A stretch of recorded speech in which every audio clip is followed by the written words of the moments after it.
Howdy folks, Kirk and Jay here with Kirk, Giordano Plastering. Today we're doing an electrical panel right there. And the fellow who hired us said he watched all our videos and he was able to do this window himself a year ago. Now, can you see the difference between the texture? He's got 6 to 8 inches around this entire perimeter. It looks sort of pancake-ish here and here, but what he did was he used the base coat to match this texture. Now, if he was a professional, I'd say, dude, that's like a 3 or a 4. That's pretty bad.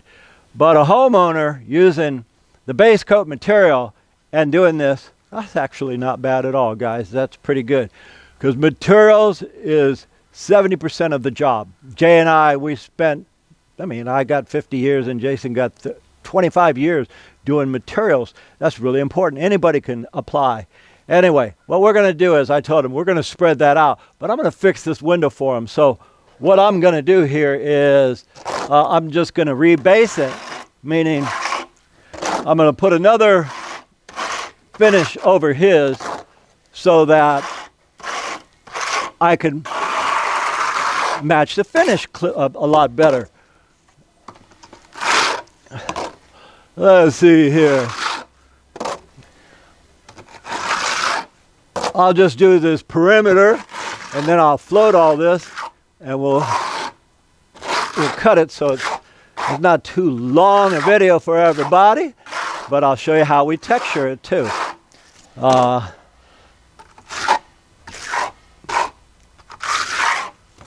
Okay.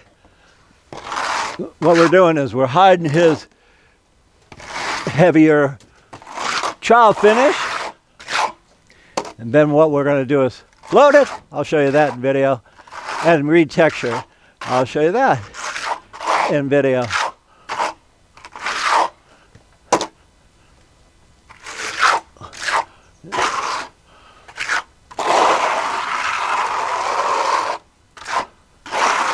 And because we have our mud way on the other side right there, I'm going to go ahead and spread this whole thing out right here. And then when we're done with that, I'll show you how we texture it, because that's what I really want to point out anyhow. All right, guys, let me see if I could show you without getting in my own way here. What we're going to do now is put a texture on all this. And what we want to do is hide the bad texture that was here and put a different one that actually matches. Now, again, the fellow who did this watched our videos. What's the advantage to you guys for watching our videos? Nothing. Actually, you'll learn how to do this stuff, guys. And for him to do such a nice job using the wrong material, that's huge. The guy's unnatural. But again, you could only match certain finishes with certain materials.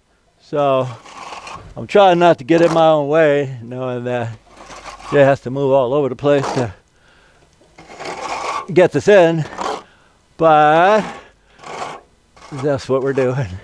Let's see. So again, the idea is you look at the texture that they've got, and that's what you've got to match. So what we did is I took away some of the unsightliness of the pancakes, and now I'm putting on more of a Spanish lace. Spanish lace, fancy way for saying a skip-trowel finish. And guys, you know a skip, and they take it from the bottom when it's like this. You'll have the blade. If you take it from the top, you put a different type of finish on. So I'm doing the same finish they started out with. They started off using the whole blade, so I'm using the whole blade.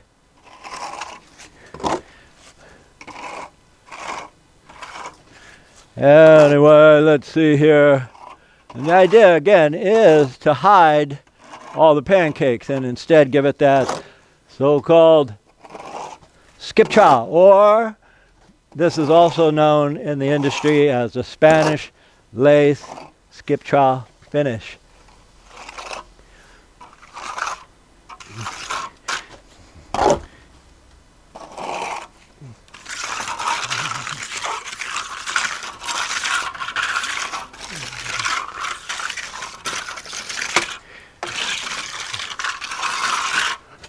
You guys might look and say, well, how's it coming off the trowel?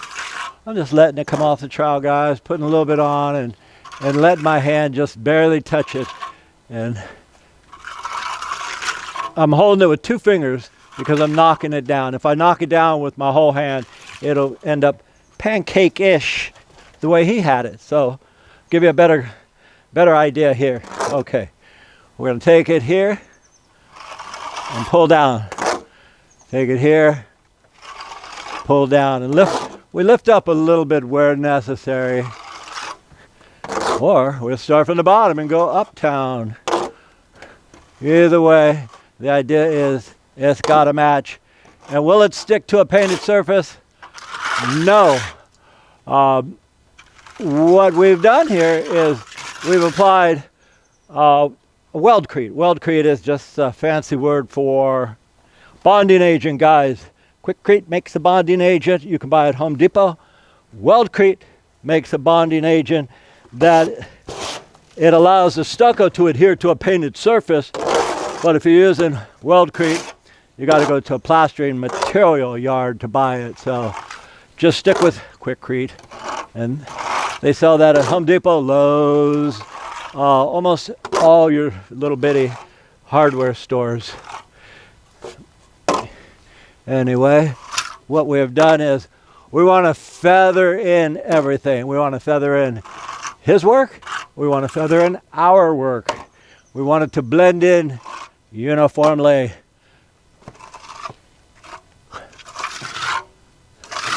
You see where this is going, guys?